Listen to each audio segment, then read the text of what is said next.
Hey guys, welcome to TST Garage. I'm Bart, and today in this video, I'll be showing you how to install the TST Industries Brake Light Modulator on your bike. Now, a brake light modulator, sometimes called a strobe, sometimes called a brake light flasher, what it does is basically enables you to install some electronics on your bike so that when you press your brakes, the brake light flashes in some kind of pattern and alerts the drivers behind you that you will be stopping. Our particular brake light modulator comes pre-wired to a plug that interfaces with a sub-harness that we provide specific to your bike model that enables plug-and-play functionality with your bike. So that means that the installation is really fast and you can do it yourself.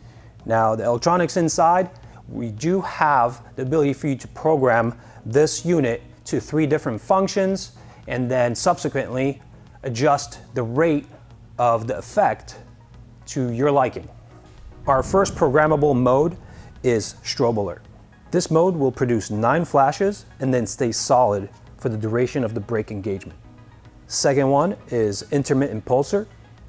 Each cycle will flash 10 times and then pause, and then these cycles will repeat for the duration of the brake engagement. The last available option is pulsar, and this one just basically provides continuous flashing for the duration of the brake engagement. Now we'll show you how to install this. It's really simple. And then after the installation chunk, I will show you in detail how to get inside here, how to program the different modes, and how to alter the rate of those different modes. We did think about the safety of such devices during the design phase. So we decided to design this in a way that it will be a pass-through component. In case you experience a failure on board here, it will just pass through your normal brake function, which means you press your brake light lights up, there's just no effect. In case you do experience that failure, we do offer a warranty, so we have guys standing by in our support department that will take your call, email, Facebook message, whatever, and we'll get you replaced. And that's pretty much it. I'm really excited to show you guys just how easy this is to put on and configure. So let's get started. So here we have the bike specific harness for the CB500F and the CBR500R. On this harness, we have a connector for position guy. This is meant to be coupled with the connector on our modulator unit. Once that clicks, this is ready to be installed on the bike. Pull up the passenger seat and discover that Honda was very kind to us on these bikes. They left the wiring, the harness components, and the taillight plug really accessible just under here. And in a moment, I'll show you how to make a connection and configure everything in there. We will begin by loosening the cable management clips that are actually steel components that are welded to the frame.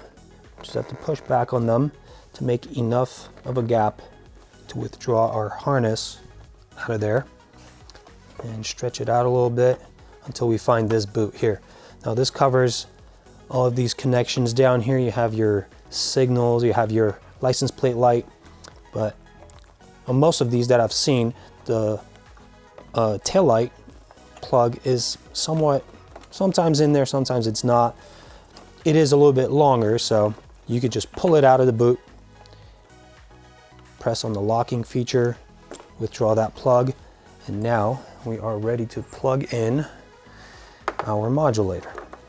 There's really only one way to plug it in. And now, before I go any further, I like to make sure I'm actually getting brake function and running light function. And we're looking good here. From this point forward, the remainder of the job is basically to manage the bulk of the wires in a way that it doesn't obstruct too much in your trunk and it's not susceptible to any damage from pulling or pushing on it. So let's give this a try. Try to hide this plug in the boot. Pass all my new components to the other side like this. Try to hide this boot in there. There is another clip. I'll try to pull it out for you guys. Here's another clip that is screwed to one of the components by the tail light, and this is the means for holding all of this bulk down. Now obviously we won't be able to manage this and our new connector for our new components here. So let's just get the original components that were in there down. and locked, making sure that there's no strain on any of these wires. And this clip that I just showed you is mainly meant for the purpose of keeping this whole boot down so that your seat doesn't interfere with the boot when you go to assemble your seat. This tab is meant to fit in here. You definitely don't want to be tearing this up while you're putting your seat in and taking it out. So we just need to do a little bit better with that. And the combination here of this clip that we took out in first part and this clip will leave plenty of gap here, and your seat will hide in there really nicely. And now what do we do about this guy? Well, the grommet, I like to point the grommet down in case there's any incidents of water getting in here. It'll slide down and away from the housing. This is a grommet, it is rubber, it does seal from the outside, but I like to make sure that we don't have any sort of issues down the line, so I always point them down. My means of attachment here will basically be like this. I'm going to run one of the wire ties that came with the kit into this channel that is designed to accept a wire tie across these wires here. And before I cinch it down, I will make sure all is good, and then we'll make some final adjustments and get it all cinched down. The bottom portion of this wire can actually go in the forward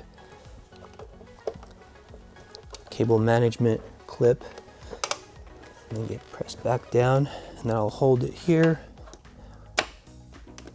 This looks pretty good to me. Still have a gap here. I'm going to go ahead and lock this down. Cut off the excess, and we do have a secondary wire tie that came in the kit. I don't know if I really need it anywhere. As long as all my wires are managed by some kind of locking device, friction, should be good to go. This actually looks really good. So I'm going to replace the passenger seat, and the bike will be good to go. For mode selection and rate adjustment, we will need to get inside this capsule to access the electronics. These two Phillips head screws will need to be removed. What I like to do is unscrew them until they disengage from their receiving threads and leave them in the cap. Otherwise, it's pretty easy to lose them. If we pull them off with the cap, they are self-captive. All right, now we'll identify the parts here. This button is the mode selector, and this potentiometer is your rate adjuster. Clockwise is faster, counterclockwise is slower. Let's first do our selection of modes. With the brake pressed, press the button once to toggle to the next available program. Now the brake does have to be pressed so that the unit powers up, otherwise you won't be able to make the selection. If you find that you've pressed the button but the selection has not been changed, just do it again with the brake pressed. So now we will go on to the next program. Press the brake once more, press the button once, and now you're in the next mode. Now we've switched twice, so pressing it one more time will return to the original mode that your unit arrived in. Now for rate adjustment, we'll be using the potentiometer. With the brake pressed, we can turn it clockwise to make it go faster, counterclockwise to decrease the rate. Now in brake alert, you will only have 9 flashes to make your adjustment, and then it'll stay solid. This one doesn't actually lend itself to really fast flashing at the top of the range. Bottom of the range is unusable, so I like to set it somewhere towards 3/4 to maybe 80% clockwise, and that does it for me. Now if we change to the next one, this one is the pulsar, and this one just keeps on flashing, so I like to have it going pretty fast here. Choice is really up to you. If you want to explore the next mode, we have the intermittent pulsar. This one to me belongs somewhere close to the top of the range, makes it the most visible. But again, freedom means choice. The decision is ultimately up to you. Once you're done with your adjustment and you're where you want to be with all your modes and rates, replace the cap, turn the screws back in, and it really is just that simple. Replace your brake light modulator in the space that you decided to keep it, and you're good to go.